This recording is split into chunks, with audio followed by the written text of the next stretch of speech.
for the nice introduction, and good afternoon to the session chair, Mr. Das, and co-session chair, Mr. Pankaj Kumar, and my panelists. After hearing from Mr. Reddy regarding the exploration in probability in Western offshore, now with this would be an interesting challenge which we are going to explore now. This is for the storing of the crude oil in the strategic reserves. From exploration, now it comes to the storage. In the recent pandemic during 2020-21, in the COVID pandemic, the strategic reserves have proved and shown their efficacy and the importance. The Indian Strategic Petroleum Reserves was formed by Government of India in 2004 for storing the crude oil in case of emergency or for supply side disruptions and shortages. It was from the point of view to provide economic and national security during the energy crisis or emergency situations. Let me share a small presentation to proceed on this.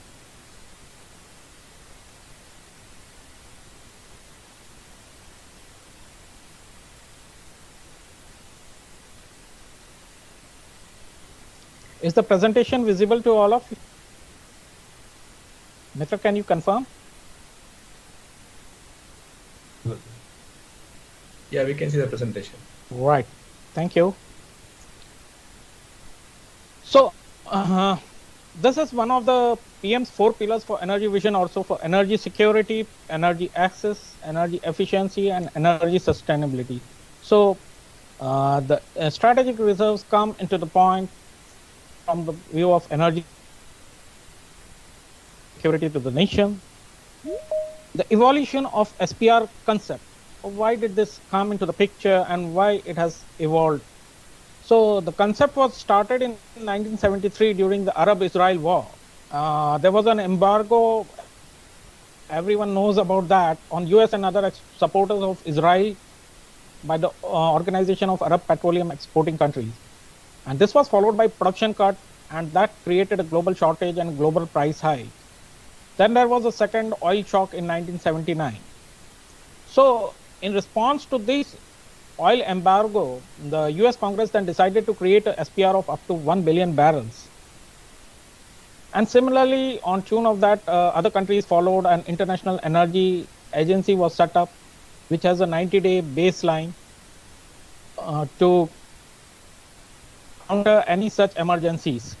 So there are the member countries and who are guided by IEA on these strategic reserves, storage and emergencies. Now, formation of ISPRL was like, oil consuming Indian economy is very much vulnerable to oil and gas supply disruptions, and it requires emergency preparedness, response measures. Government of India in January 2004 approved construction of SPR facilities. This was ISPR was created as an SP of 100% on 16 June 2004. And 3 sites, Visakhapatnam, Mangalore and Padur, were selected for underground strategic reserves based on geology, formations, port connectivity and proximity to refinery.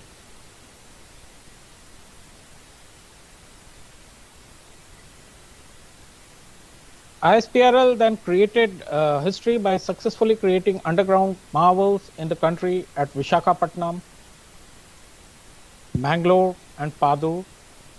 The total combined capacity is right now 5.33 million metric ton, which is approximately 39 million barrels.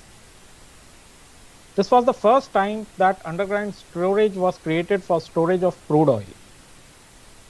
The recent changes in policy have now allowed for the strategic cum commercial use of reserves. Recently, the approval has been given by cabinet for the 50% of the capacity has been allowed for commercial use for leasing and trading in phase 1. This is certainly going to open a wide vista of opportunities for oil trading company and OMCs to participate and become a part of SPR program. The SPRs in phase 2, which we are planning in Odisha, in Chandikhol and in Padur phase 2, they are being envisaged on public-private partnership mode so as to bring in the operational efficiencies and to bring into commercial process. Now, why are these as engineering marvels? The caverns by the ISPRL are the largest underground cavities in India. To create them, approximately 22 million tons of hard rock has been excavated, and there was a tunneling of approximately 30 kilometers done for all the 3 locations. And this tunneling was done 80 meters below the surface of the earth. So you can imagine the amount of hard work and the labor intensive which was involved in excavating such a huge quantity of rock in creating the caverns. There was a record sort of 13.5 kilometers of tunneling which was completed within 38 months at Padur. And the quantum of explosives used for construction these caverns was around 8,400 tons. There have been approximately 86 kilometers of boreholes which have been drilled for creating the water curtains and monitoring boreholes, and approximately 230,000 cubic meters of concrete and 84,000 cubic meters of shotcrete has been used in the construction of these caverns.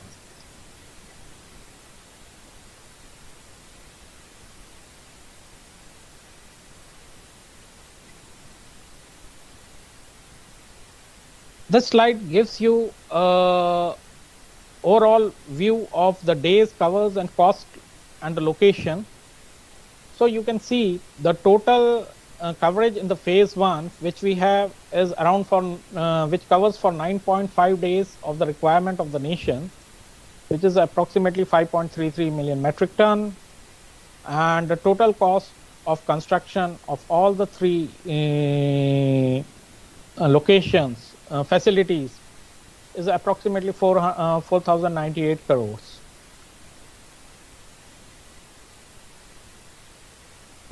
This is the map which gives you the location. Like you can see on the east coast we have Visakhapatnam where it is located, and the second location which is Chandikhol, which is near Paradeep refinery, around 100 kilometers from Paradeep.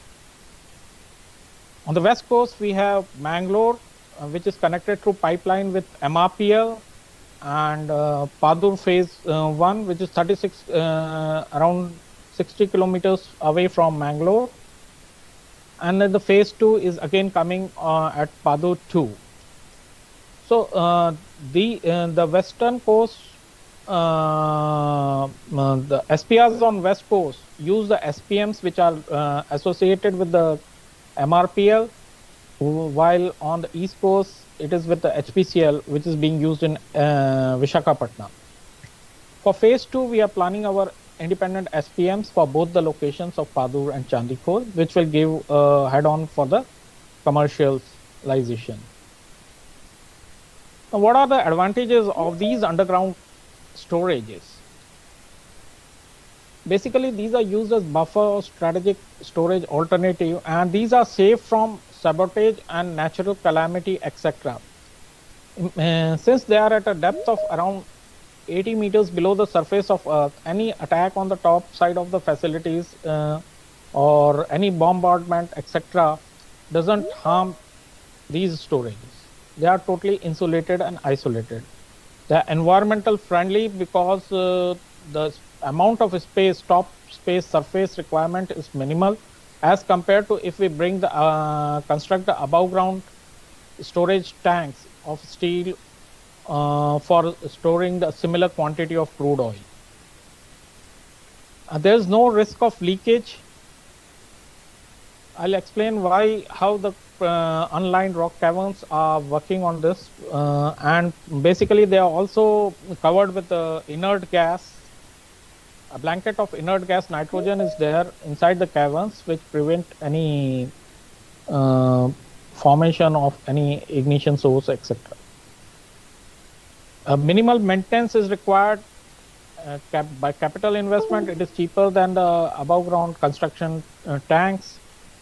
Then these are longer life as compared to conventional storages. When after construction, once these are filled up, you need to seal them. So then you don't need to go do a regular checkup or maintenance, or there's no way you can go inside those caverns. Like in our above ground tanks, you need to regularly do inspection of 4 or 5 years, check on for the corrosions and check on for the plate thickness, etc. These things are not applicable, and once it is there, there's no regular maintenance on these things. It's only the topside facilities, the plant facilities which you operate, which require maintenance.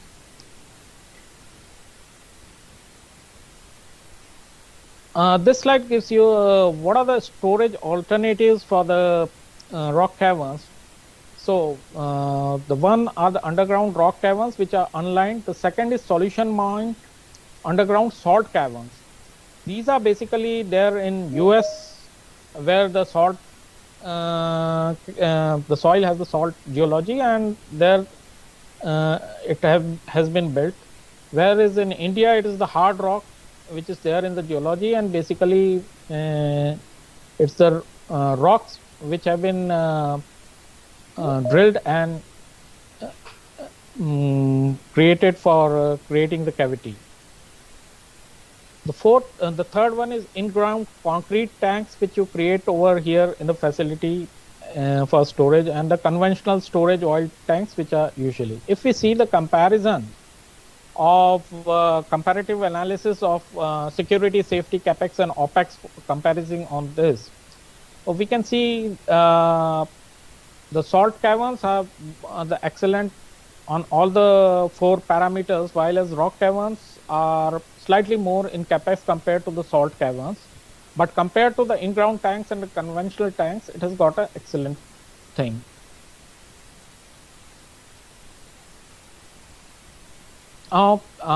This is the underground rock cavern technology, how we work on the hydrogeological containment principle. In the rock caverns, unlined rock caverns,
Hello.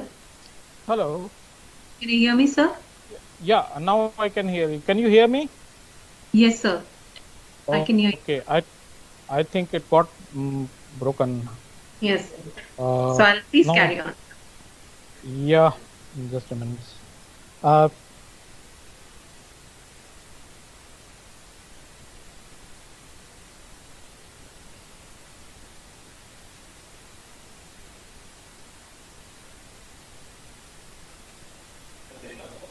yeah. Hello. Can you see the caverns, the presentation right now? Is Yes, it sir. I visible? can see the presentation. Yes, sir. It is visible. Yeah. Okay. So I think so. Sorry for the this inconvenience. Connection got disrupted. I think voice was not coming.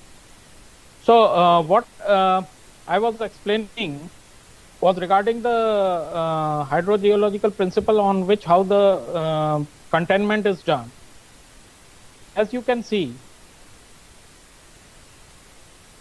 this is the positive hydraulic pressure which is maintained by the seepage water from the hydraulic curtain. The water seeps into the cavern.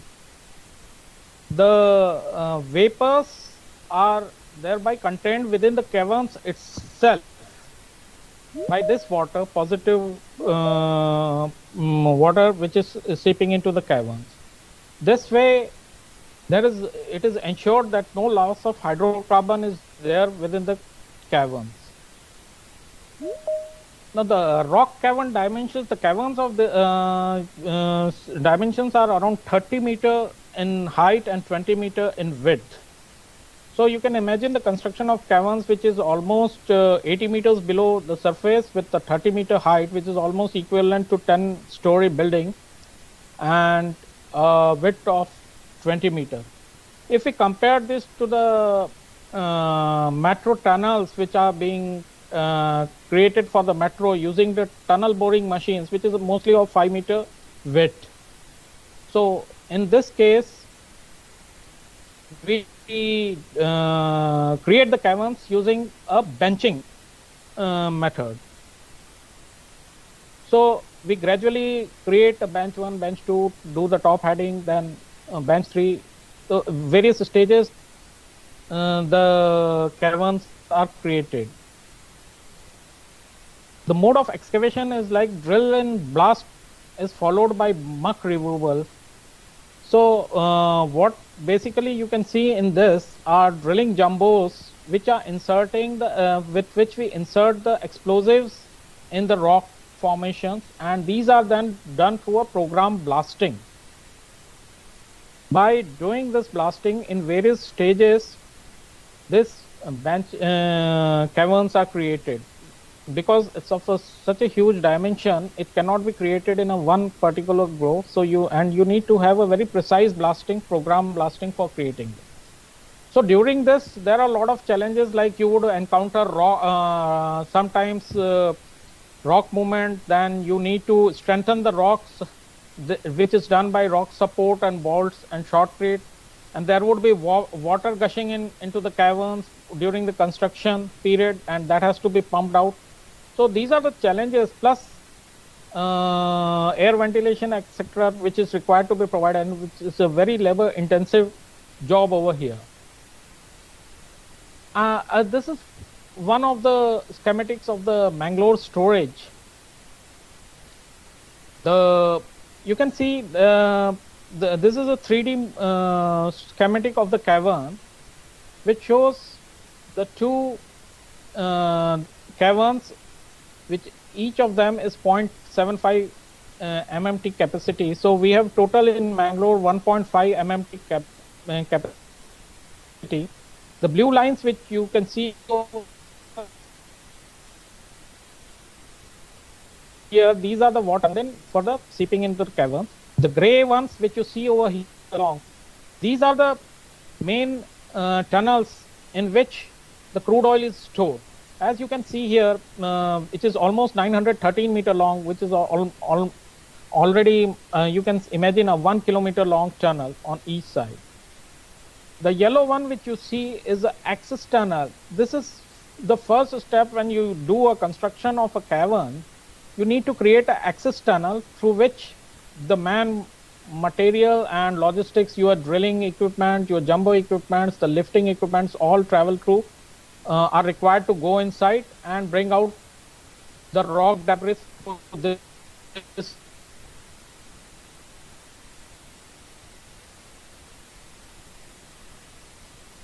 all the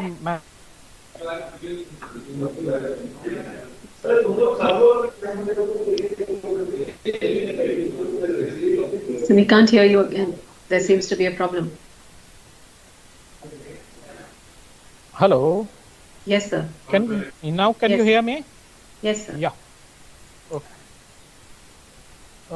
This is a total tunneling which includes a shaft around 9.2 kilometer onto this.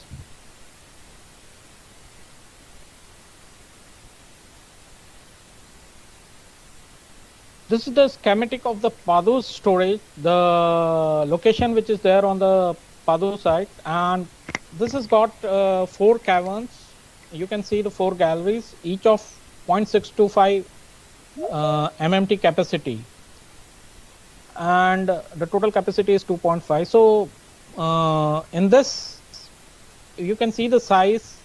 It's a small jumbo jet in the foreground. We have just kept it shown there as a reference, so you can imagine the size of the caverns in comparison to this. This is in fact actual cavern gallery at the Padur.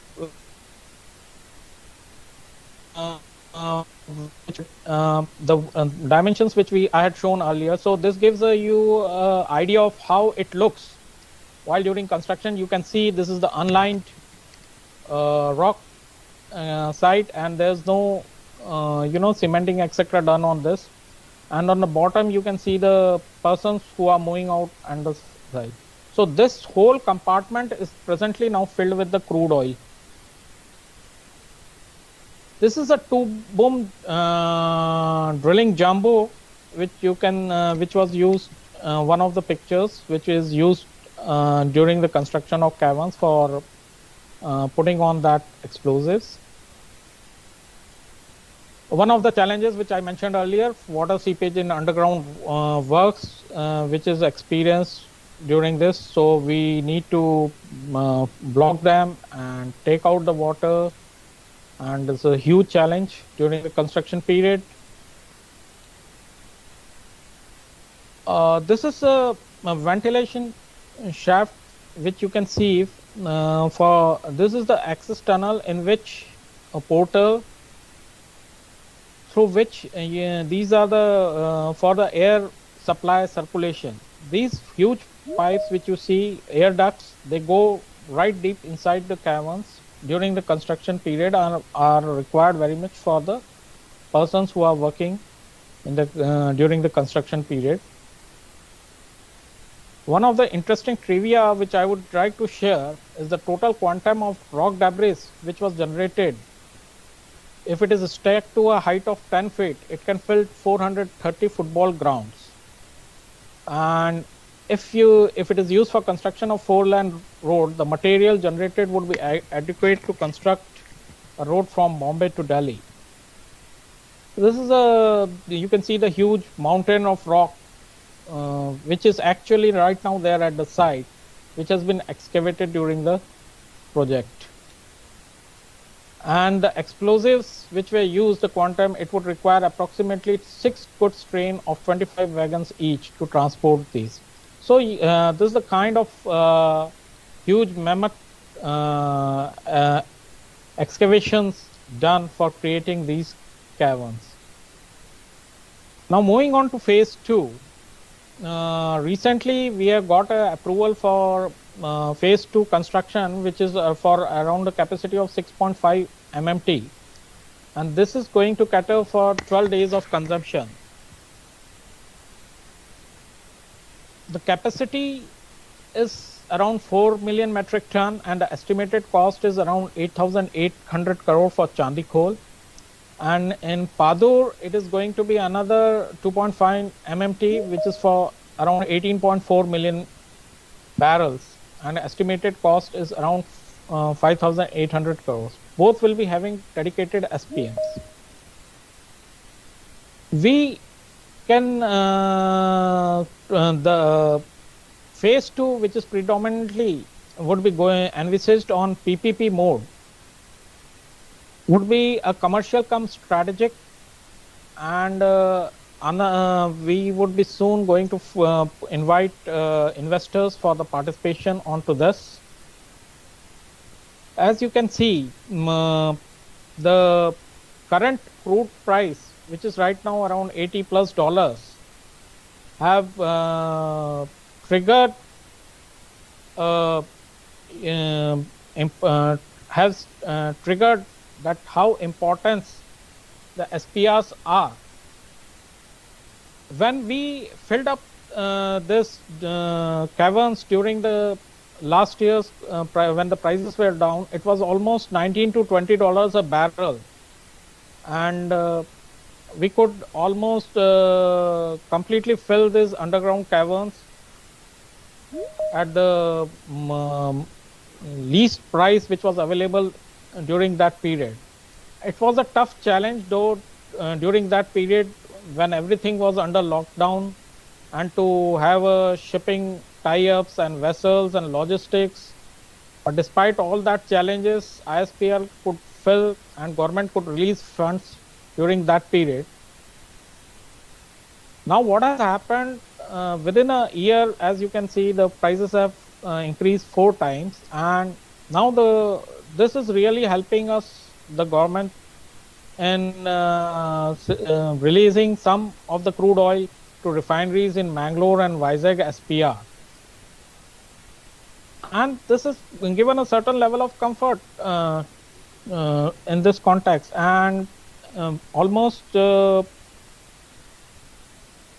this kind of comfort which has come has potentially again emphasized the fact that we should go in for construction of expanding of more caverns, strategic reserves in India, so that in such a scenario we always have something to fall back upon. The concept of these caverns are the best examples of coexistence of above ground and underground spaces, in the sense that you require a very minimum space on the top side, while in the underground you can have a huge amount of crude oil which can be stored. And these are, as I said, most safe and secure means of hiring. So that's all. Thank you very much for the time, and thank you.